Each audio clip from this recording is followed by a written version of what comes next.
KYIV, Ukraine. Hundreds of artillery shells exploded along the contact line between Ukrainian soldiers and Russia-backed separatists, and thousands of people evacuated eastern Ukraine, further increasing fears Sunday that the volatile region could spark a Russian invasion. Western leaders warned that Russia was poised to attack its neighbor, which is surrounded on three sides by about Russian soldiers, warplanes and equipment. Russia held nuclear drills Saturday in neighboring Belarus and has ongoing naval drills off the coast in the Black Sea.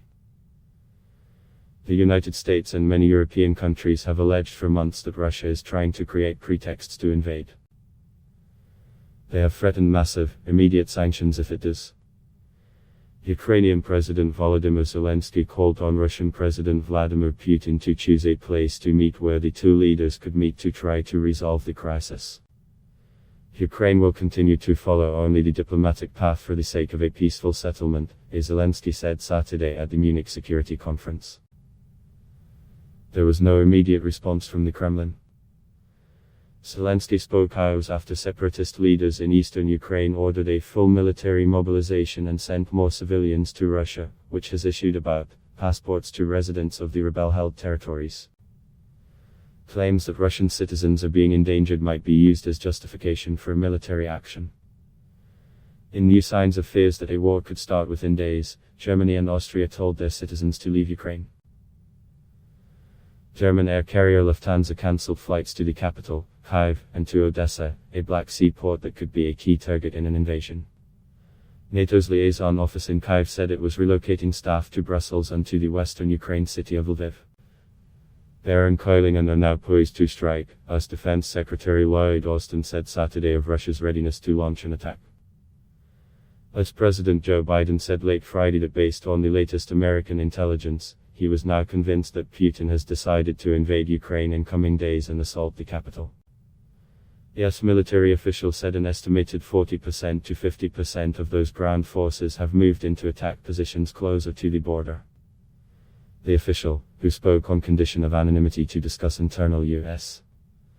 assessments, said the change has been underway for about a week and does not necessarily mean Putin has settled on an invasion. Lines of communication between Moscow and the West remain open, the American and Russian defense chiefs spoke Friday. French President Emmanuel Macron scheduled a phone call with Putin on Sunday. U.S. Secretary of State Antony Blinken and Russian Foreign Minister Sergei Lavrov agreed to meet next week. Immediate worries focused on eastern Ukraine, where Ukrainian forces have been fighting the pro-Russia rebels since 2014 in a conflict that has killed some people. Ukraine and the separatist leaders traded accusations of escalation. Russia on Saturday said at least 2 shells fired from a government-held part of eastern Ukraine landed across the border, but Ukraine's foreign minister dismissed that claim as a fake statement.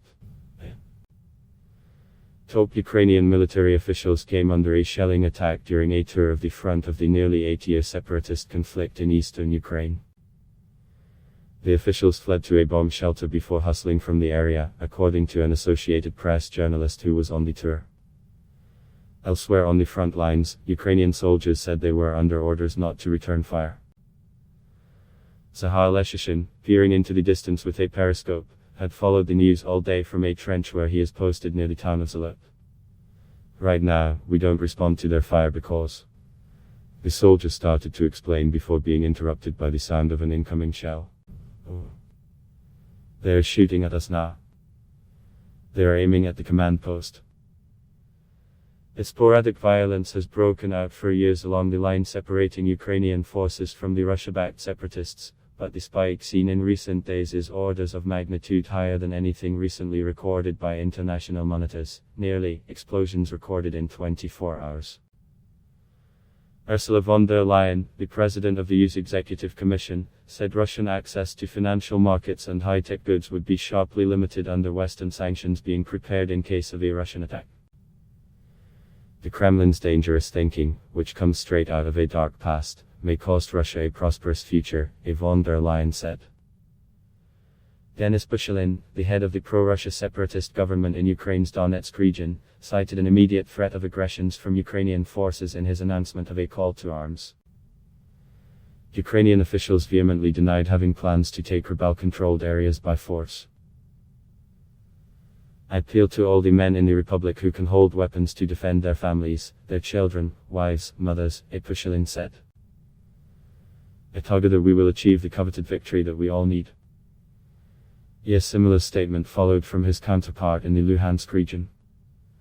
On Friday, the rebels began evacuating civilians to Russia with an announcement that appeared to be part of their and Moscow's efforts to paint Ukraine as the aggressor. Metadata from 2 videos posted by the separatists announcing the evacuation of civilians to Russia show that the files were created 2 days ago, the AP confirmed. As authorities have alleged that the Kremlin's effort to come up with an invasion pretext could include staged, pre-recorded videos. Ukraine's military said 2 of its soldiers died in firing from the separatist side on Saturday. Authorities in Russia's Rostov region, which borders eastern Ukraine, declared a state of emergency because of the influx of evacuees. Media reports on Saturday described chaos at some of the camps assigned to accommodate them. The report said there were long lines of buses and hundreds of people waiting in the cold for hours on end to be housed without access to food or bathrooms. Putin ordered the Russian government to offer rubles, about $130, to each evacuee, an amount equivalent to about half of an average monthly salary in eastern Ukraine. The separatist regions of Ukraine, like much of the country's east, are majority Russian-speaking, and Putin on Tuesday repeated allegations of a genocide, therein explaining the need to protect them. One of the evacuees, a Donetsk resident who identified himself only as Vyacheslav, blamed Ukraine's government for his plight. Let them calm down, he said. I block test why.